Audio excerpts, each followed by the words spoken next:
Qui commence tous les 4 heures du matin jusqu'à 6 heures. Je suis arrivé ici très tôt, n'est-ce pas, pour pouvoir observer comment les choses s'en vont. J'ai amené encore quelques fidèles du Nigeria pour quelques travaux spirituels, n'est-ce pas, que je dois effectuer avant que le 24 décembre n'arrive. Que de surprises sont attendues pour le grand rendez-vous de prière de cette année à la plage de Sémé. En effet, c'est pour la première fois que le nouveau président mondial de l'Église des Célestes, le révérend pasteur Benoît Kenneth Adeogun, va officiellement célébrer son premier culte de nativité. Pour certains fidèles, c'est une occasion pour vivre la manifestation de l'Esprit Saint. Dieu a rappelé Papa aussi, pasteur Adeogun, le révérend, le succède. Donc c'est un événement pour l'Église, car c'est un nouveau départ.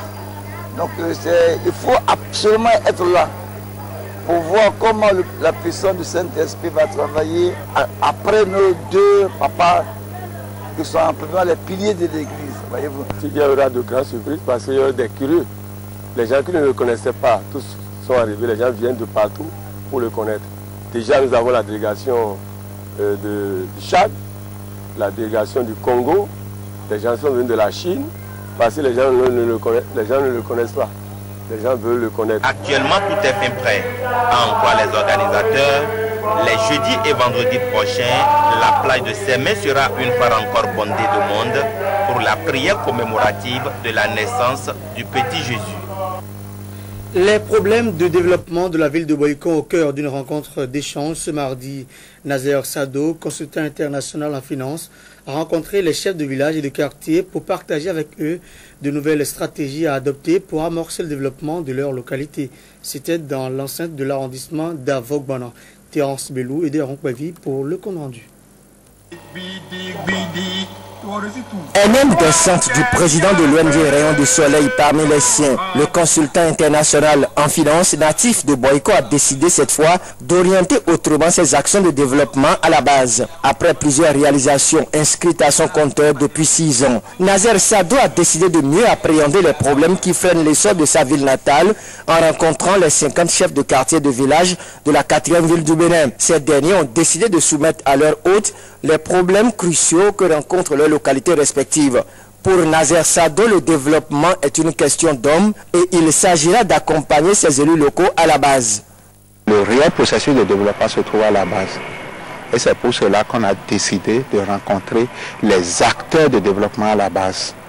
Les accompagner, ça veut dire réfléchir avec eux, parce que le développement ne se conçoit pas de là-haut. Il faut concevoir le développement à partir du bas. Et c'est cette démarche qui est importante pour nous. Travailler avec eux à la base, tenir compte de leurs préoccupations réelles et non venir concevoir le développement en haut et faire tomber le développement sur leur tête. La politique de développement telle mise en œuvre dans notre pays ne profite qu'à une minorité à la déception de la majorité. C'est pourquoi, dira Nazer Sado, les ressources nationales doivent connaître une juste répartition. Lorsque aujourd'hui on parle de répartition, il faut que la richesse de la nation soit mieux répartie. Une fois encore, cette démarche est bancale. Toutes les ressources sont concentrées au niveau central. On n'arrive jamais à trouver les mécanismes qu'il faut pour descendre ces ressources au niveau de la base. Or, les problèmes réels du développement se trouvent à la base. Et pour régler ces problèmes à la base, il faut trouver les moyens, il faut faire en sorte que les moyens concentrés au niveau central puissent descendre à la base. Une rencontre fructueuse qui a permis aux participants d'échanger leur conception de développement avec leurs hôtes. Il a commencé une démarche qui est très appréciée. Il a essayé de partager un peu ses intentions, ses idées avec nous.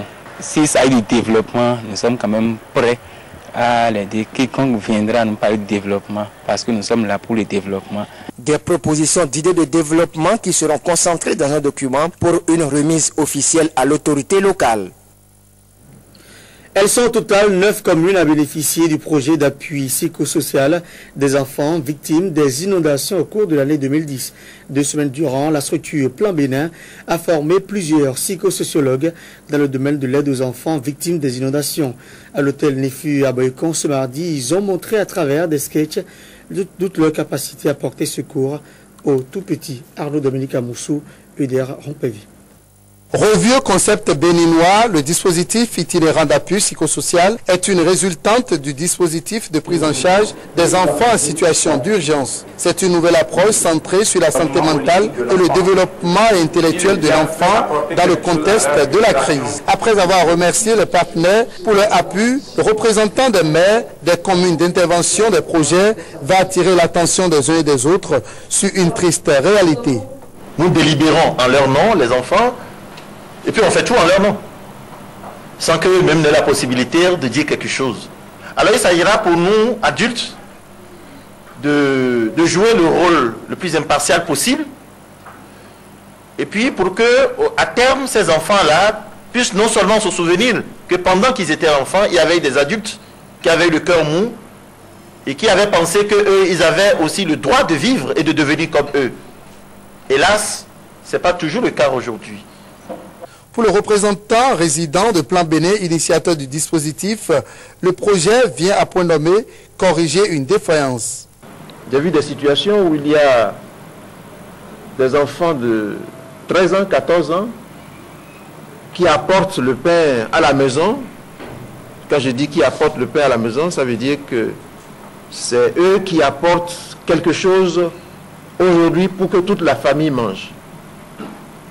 Mais ça n'inquiète personne. Et la contribution de Plan s'est traduite aussi bien en la distribution de vivres, de non-vivres, pour apporter un appui, en premier lieu, au centre de promotion sociale. Pour l'atteinte des résultats escomptés, toutes les dispositions sont prises selon le représentant du ministre. Notre pays, le Bénin, étant signataire de toutes les conventions internationales relatives à la protection de l'enfant, vous comprenez, mesdames et messieurs, tout l'engagement du gouvernement dans sa politique pour la réalisation effective des droits de l'enfant. C'est pourquoi le gouvernement du Dr Boni Yayi, à travers le ministère de la Famille et de la Solidarité nationale, ne ménagera aucun effort pour apporter tout le soutien nécessaire à la réalisation des objectifs du DIAP. Une histoire de vie de ce jeune homme, représentée par cette corde où il devra poser à chaque événement heureux de sa vie une fleur et une pierre à ce malheureux, a ému toute la salle. Plusieurs actes de naissance, de diplômes et autres papiers non moins importants ont disparu face à la furie des eaux.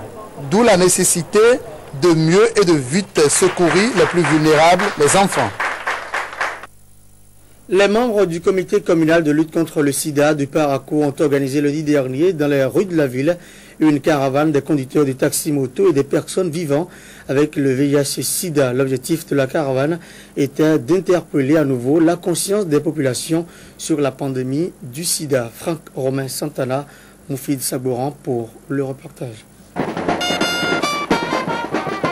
Par cette caravane, le comité communal de lutte contre le sida de Parakou a voulu une fois encore sensibiliser et attirer l'attention des populations sur la pandémie du VIH-Sida. Il attend en retour des dites populations un changement de comportement, ce qui sans doute contribuera à faire chuter considérablement le taux de prévalence du sida sur la terre des Kobourou. Partie du carrefour de l'aérodrome, la marche sous fond de musique a échoué à l'hôtel de ville où une adresse a été faite en direction des acteurs du projet plurisectoriel de lutte contre le sida et du président du comité communal de lutte contre le sida.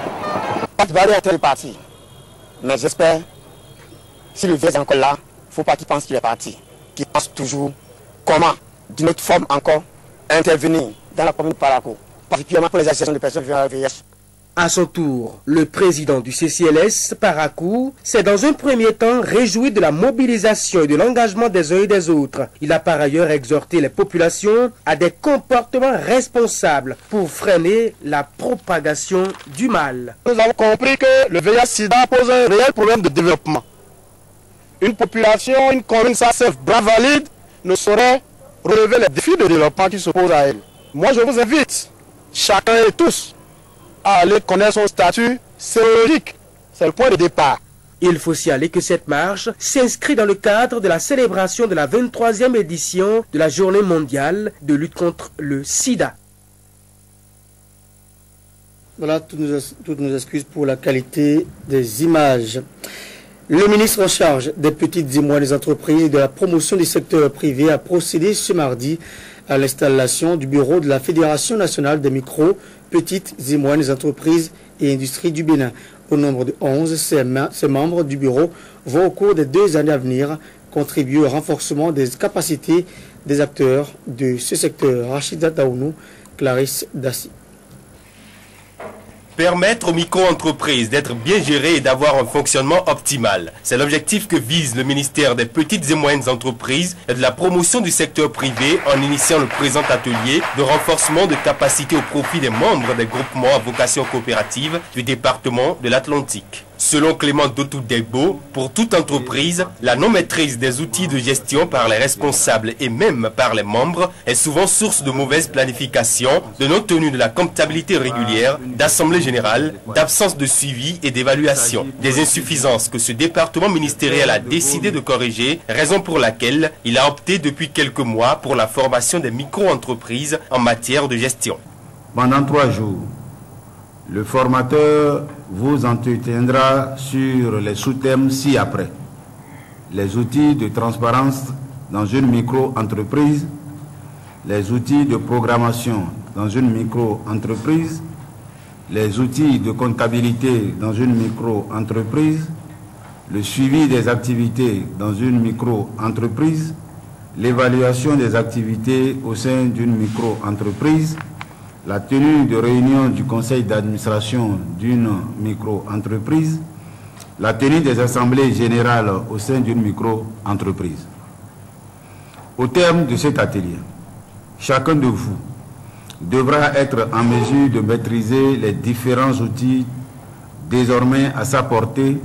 Clément Dotou-Degbo invite les participants à profiter de cette opportunité qui leur est offerte pour renforcer leurs compétences en matière de gestion des micro-entreprises pour que ces dernières deviennent de véritables instruments de développement pour un Bénin prospère à l'idée du chef de l'État. À la suite des membres de ces groupements à vocation coopérative du département de l'Atlantique, d'autres seront aussi formés dans les autres départements du Bénin.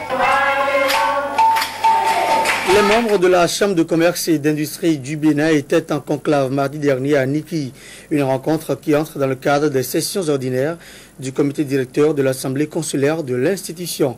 Sous la houlette du président Tao Soufiano, les élus consulaires se sont penchés sur le budget de l'Assemblée consulaire au titre de l'année 2011. Franck Romain Santana. Il sonnait 10h23 ce vendredi, près de 2 heures avant le démarrage des assises marquant les sessions ordinaires du comité directeur de l'Assemblée consulaire 2010, quand le cortège du premier responsable de la CCIB, accompagné du maire de la localité, s'ébrèle vers le palais royal de Niki. Il a tenu à recevoir la bénédiction des maîtres des lieux avant toute action, signe de son respect pour les valeurs traditionnelles. Et ce fut fait. Les bénédictions et les prières à Tao Soufiano et sa suite en ont reçu en abondance.